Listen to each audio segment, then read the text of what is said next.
This is Akashvani. In the program Spotlight, now we bring you a discussion on India's response to terrorism. The participants are Prabhu Dayal, former ambassador, and Rahul Tripathi, journalist. Welcome to the program Spotlight.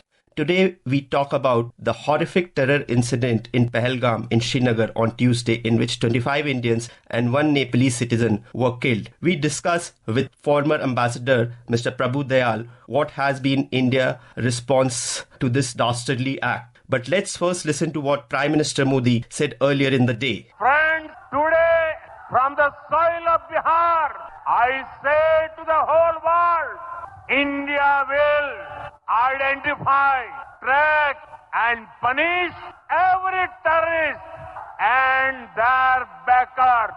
We will pursue them to the ends of the earth. India's spirit will never be broken by terrorism. Terrorism will not go unpunished. Every effort will be made to ensure that justice is done. The entire nation is firm in this resolve. Everyone who believes in humanity is with us. I thank the people of various countries and their leaders who have stood with us in these times. Let's understand what Prime Minister, when he said that India will not let go unpunished this act. Welcome, Ambassador Dayal. My first question to you will be regarding what the Prime Minister said in Bihar. Can you please decipher this for our listeners?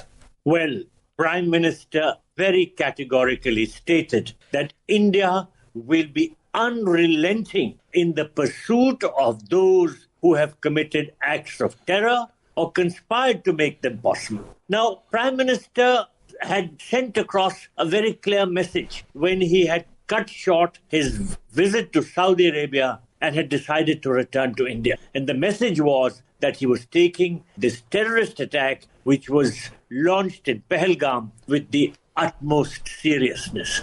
And therefore, it should not come as any surprise to anyone that the Prime Minister has led the action from the front, and the Cabinet Committee on Security, which functions under his stewardship, has taken some very, very important decisions which impact Pakistan, because there is no doubt in anybody's mind that these terrorists had a Pakistan connection. In fact, according to the media reports which I have seen, 3 have been identified, and out of these 2 are certainly Pakistani nationals, and the third one seems to be someone who was trained by the Pakistani agencies. Now, let me tell you, I served in Pakistan in the early 80s, and I used to hear Pakistani leaders and also their army commanders say very often that Pakistan will bleed India by 1,000 cuts. In fact, this was their avowed policy, and they have tried to do this by sponsoring terrorist acts against India.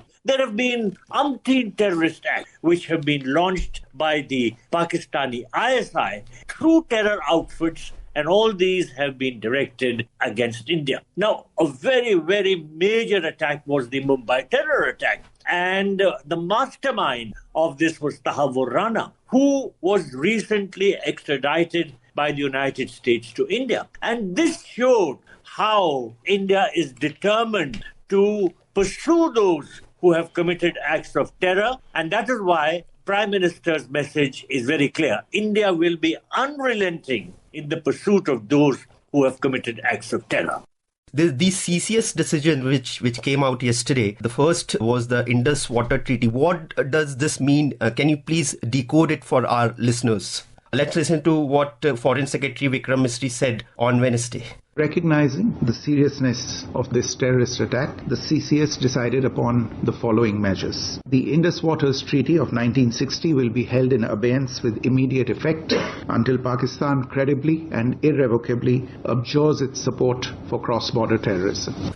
Well, the CCS decided that the Indus Waters Treaty will be held in abeyance. In other words, it is going to be suspended. Now, suspending the treaty implies that while it has not been terminated or revoked or totally cancelled, but it has been put on temporary hold. pause its obligations under the agreement without formally withdrawing from it. Now, this is a significant diplomatic maneuver given the legal structure of the treaty. Now, the suspension will have far-reaching consequences for Pakistan because it relies heavily on the Indus River system for agriculture, particularly in its Punjab province. Now, at present, India lacks the infrastructure to immediately stop or divert river flows for its own use. However, the suspension expands India's long-term maneuverability over the water resources of the Indus system. Now, in other words, with India no longer obligated to share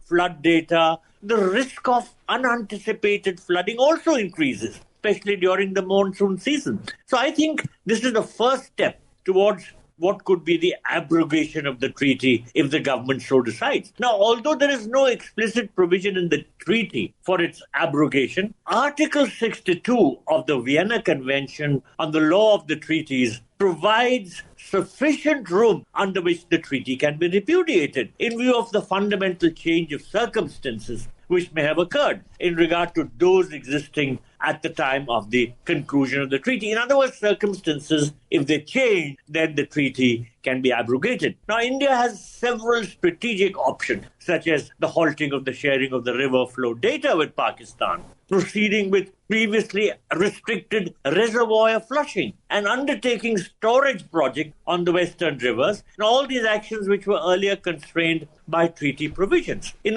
addition, visits by Pakistani officials to Indian dam and project sites, which are a treaty requirement, could now be suspended, because if the treaty itself is suspended, then such visits will also be suspended. So additionally, operational protocols such as restrictions on the timing of the reservoir filling are no longer enforceable. So let me also mention that India has been concerned about this treaty since a long time. And in January 2023, it issued a notice to Pakistan seeking modifications. And India cited fundamental and unforeseen changes in circumstances. Mr. Dayal, there has been this thing about the SAARC visa exemption scheme. Can you please explain to our listeners what does this mean and how much time do they have to leave the country, leave India, which means, and the vice versa? People who are from Pakistan and currently under the SAARC visa exemption scheme have to leave within 48 hours. Now, a lot of students have been allowed to come in, I understand, under this visa exemption scheme. Now, the fact is that when Pakistanis come here, they may come for one purpose, but the danger is that they are taking part in anti-India activities. I'm afraid that there are some sleeper cells which the ISI operate within India. And people from Pakistan who come here either to meet their relatives or as students or for some other purpose indulge in activities which are against the security interests of India. Therefore, I think it's a very good decision and a very necessary one to ask the Pakistani nationals who are here in India. What happens to this High Commission where the number has been brought down from 55 to 30 and they have been declared person non grata? What does this mean? Can you please explain to our listeners? There are two important decisions which have been taken in regard to the Pakistan High Commission. Firstly, the defense, naval, air advisors, who are the air attaches, they have been declared persona non grata. Now, all these military personnel who are there in the Pakistan High Commission somehow develop covert links with people who are working in the Indian defense setup.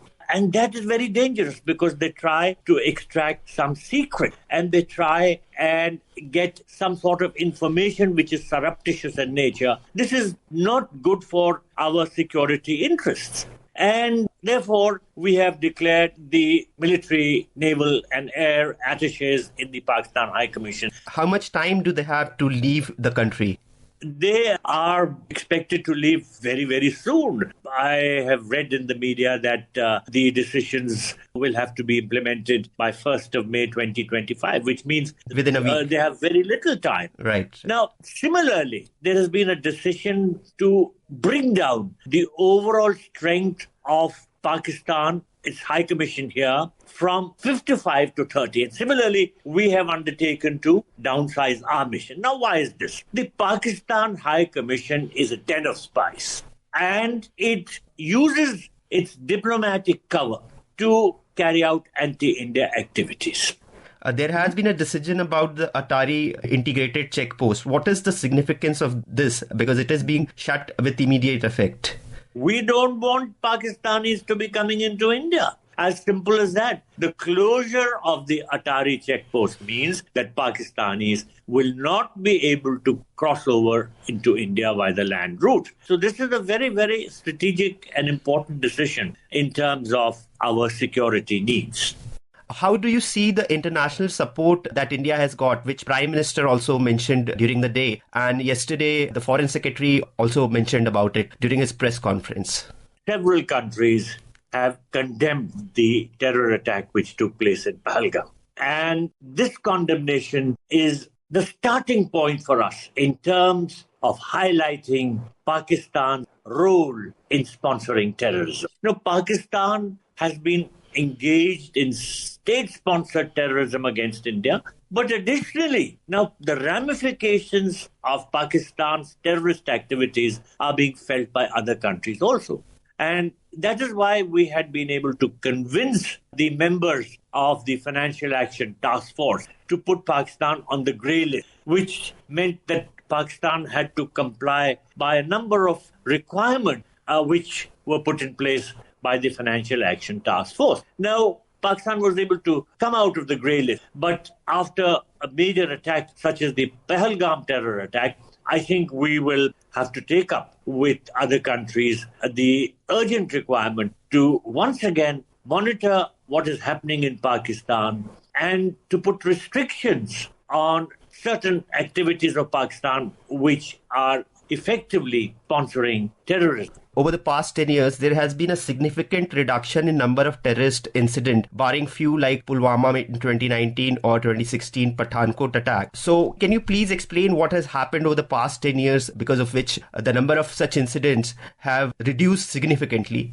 For one thing, after the Pulwama terror attack, India had carried out surgical strike against Pakistan. And that sent across a message that we will not tolerate such activities. And that surgical strike was very effective. And that is why there has been this long pause in serious terrorist activities. Of course, I would not say that Pakistani-sponsored terrorist activities have totally stopped. There are still some which come to the notice of our agencies. But nothing of the scale of the Pulwama attack or the earlier attacks on, for instance, Uri, or, of course, the Mumbai terror attack. Nothing of that scale. So, let me state categorically that some developments have taken place recently which may have prompted Pakistanis to resort to this sort of terrorist attack. One was the extradition of Tahawur Rana by United States to India. Now, when Rana is put up at trial, he will spill the beans on how the Pakistani ISI has been sponsoring terrorism against India. So what the ISI tried to do was to resort to an act of terror to sort of scare India and to prevent any action being taken against Tahawur Rana. In other words, the extradition itself could have had some connection with the Pahalgam terror attack. Thank you, Ambassador. It was wonderful having you. Look forward to another discussion with you soon. Thank you. You were listening to a discussion on India's response to terrorism. The participants were Prabhu Dayal, former ambassador, and Rahul Tripathi, journalist. This program was produced and presented by the News Services Division of Akashvani. You can listen to it on our mobile app News on AIR. This program is also available on our YouTube channel, News on AIR Official. You may share your feedback about this program through email at airnsdtalks@gmail.com or WhatsApp on 9289094044.